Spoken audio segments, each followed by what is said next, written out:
আজকে আমরা আমাদের আলমডাঙ্গা উপজেলার প্রায় 5 লক্ষ মানুষের চিকিৎসার একমাত্র যেটা জায়গা সেটা হচ্ছে আলমডাঙ্গা উপজেলা স্বাস্থ্য কমপ্লেক্স। এখানে আমরা আজকে আমাদের হাসপাতাল ব্যবস্থাপনা কমিটির মিটিং সম্পন্ন করেছি। এখানে আমাদের সিএস মহোদয় আছেন, আমাদের উপজেলা স্বাস্থ্য কর্মকর্তা মহোদয় আছেন, আমাদেরও মুক্তিযোদ্ধা কমান্ডার আছেন উপজেলা সহ, এখানে ছিলেন কি বলে যে থানা ভারপ্রাপ্ত কর্মকর্তা সহ সকল অফিসার্স বৃন্দ এখানে ছিলেন।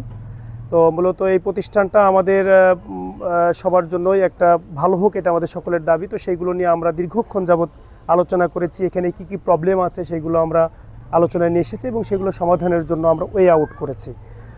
এখানকার বিদ্যুতের ব্যাপার নিয়ে আমরা কথা বলেছি, এখানকার যে ডাক্তারের সংকট আছে তা নিয়ে কথা বলেছি, এখানে কি বলা যায় যে রুগীদের অপারেশন থিয়েটার নিয়ে কথা বলেছি। আমাদের সিএস মহোদয় সহ কথা হয়েছে যে এখন থেকে সামনে একজন অ্যানেস্থেসিসের মাধ্যমে অ্যানেস্থেসিসের সংকট আমাদের আছে, সেই কারণেই আমরা সপ্তাহে অন্তত একটা দিন এখানে অপারেশন চালু করার ব্যাপারটা নিয়ে আমরা একটা সিদ্ধান্ত নিয়েছি। আগামীতে ইনশাল্লাহ অতি দ্রুত সময়ের মধ্যেই এটা কার্যকর হবে। এর পাশাপাশি আমাদের স্পেশালিস্ট যে ডক্টরের অভাব আছে সেইগুলো নিয়েও আমরা আলাপ করেছি, সেগুলোও আমরা সামনে মন্ত্রণালয়ের সাথে কথা বলে সেগুলোও নিয়ে এসে আমাদের যাতে এখানেই সেবা মানুষ পায়, এখানকার সেবা নেওয়ার জন্য যেটা নেবে সেটার জন্য চুয়াডাঙ্গায় দৌড়িয়ে যেতে না হয়, সেই রকমের একটা ব্যবস্থাপনা আমরা এখানে বিল্ড আপ করতে চাচ্ছি। এটা প্রায় 2 বছর পরে এসে বা তারও একটু বেশি সময় পরে এসে আমরা আজকে মিটিং করেছি, 3 বছরের উপরে এসে।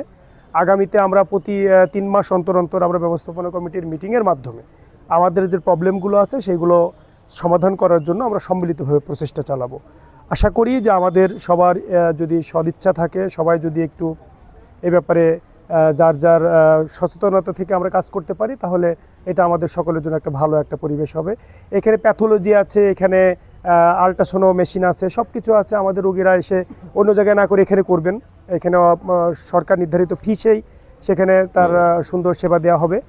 আর পাশাপাশি এখানে আমাদের এক্সরের একটা ঘাটতি আছে, সেটাও চালু করার ব্যাপারে আমরা চেষ্টা করছি। মেশিন আছে কিন্তু লোকবল নাই, সারা দেশেই চিকিৎসা ব্যবস্থায় লোকবলের ঘাটতি আছে।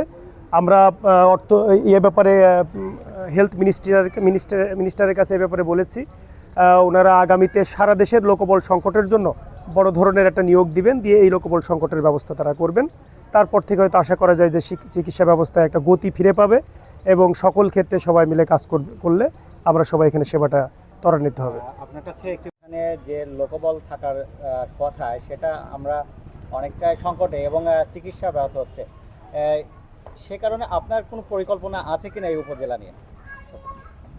যেটা আমাদের সংসদ সদস্য মহোদয় অলরেডি বললেন যে আমাদের প্রায় 40% জনবল আমাদের অভাব আছে এই উপজেলাতে, যেটার জন্য সরকার ইতিমধ্যে ঘোষণা দিয়েছেন 1 লক্ষ স্বাস্থ্যকর্মী নিয়োগ করবেন। সেই প্রক্রিয়া আমরা হয়তো খুব সহজেই খুব তাড়াতাড়ি হয়তো বাকি যে 40% যে ঘাটতি আছে সেই ঘাটতি পূরণের জন্য নিয়োগ বিজ্ঞপ্তি হয়তো প্রকাশ হবে, তখন আমরা এইটা স্বাস্থ্যসেবাটা আরও সুন্দরভাবে আমরা চালু করতে পারবো। তবে আমাদের 48 বিসিএসে অলরেডি আমরা 7 জন নতুন ডাক্তার পেয়েছি, যেটা আমাদের প্রাথমিক স্বাস্থ্যসেবা দেওয়ার জন্য কিন্তু যথেষ্ট বলে আমরা মনে করি। আরেকটি ব্যাপার, যেটা অপারেশন থিয়েটারটা আমাদের এখন বন্ধ আছে, এটা আমরা খুব দ্রুত যাতে চালু করতে পারি, যেখানে অপারেশন সেবাটা আমরা এখানে চালু করতে পারি।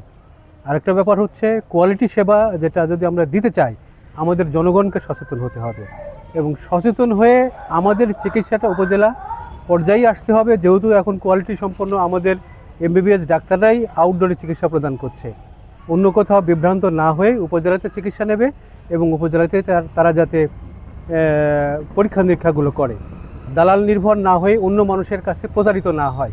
আমি সেই সচেতনতা আমাদের জনগণকে যাতে সেই আহ্বান জানাই, সেই সচেতনতা তারা গড়ে তুলুক এবং প্রকৃত স্বাস্থ্যসেবাটা আমাদের উপজেলা থেকেই আমরা সরবরাহ করি, সেই প্রত্যাশা আমরা রাখছি।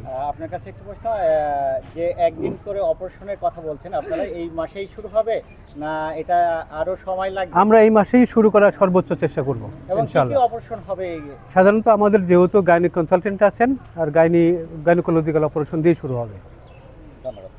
ম্যানেজমেন্ট কমিটির সবাই আলোচনা করেছি, যদি এরকম ফিল্ম শেষ হয়ে যায় আমরা স্থানীয় ব্যবস্থাপনায় সেটা ক্রয় করার চেষ্টা করব, যাতে এই সেবাটা আমরা অব্যাহত রাখতে পারি, যাতে বাইরে যাওয়া না লাগে। আপনি ইতিমধ্যেই জেনেছেন, আমরা মিটিংও আলাপ করেছি এ ব্যাপার নিয়ে। ইতিমধ্যেই আমাদের সিএস সাহেবের কাছ থেকে এটা গেছেন এবং আমি একটা ডিও লেটার সহ মিনিস্ট্রিতে দিয়ে এসেছি গত সংসদ অধিবেশনের শেষ দিনে। হেলথ মিনিস্টার সেটা নিয়ে গেছেন এবং আমরা আশা করতেছি যে এই হাসপাতালটি খুব দ্রুত সময়ের মধ্যেই 50 শয্যা থেকে 100 শয্যায় রূপান্তরিত হবে এবং সারা দেশে যে সমস্ত হাসপাতালগুলো ফার্স্ট ক্যাটাগরিতে 50 থেকে 100 শয্যায় যাবে, তার মধ্যে আলমডাঙ্গা প্রথমে থাকবে ইনশাআল্লাহ।